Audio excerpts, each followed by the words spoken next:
काय? मला उशीर होतो ऑफिसला जायला. बनव ना खिचडी लवकर. अहो थांबा ना 5 मिनिटं, मला जरा बरं वाटत नाहीये.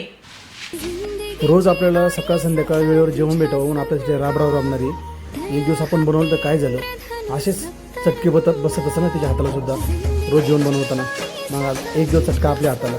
पाहूया आज याने एकदम छान सुंदर खिचडी बनवतो, जी अहोरात्र रोज आपल्यासाठी मेहनत करते, रोज आपल्यासाठी गरम गरम जेवण आणून देते. आज एक दिवस तिच्यासाठी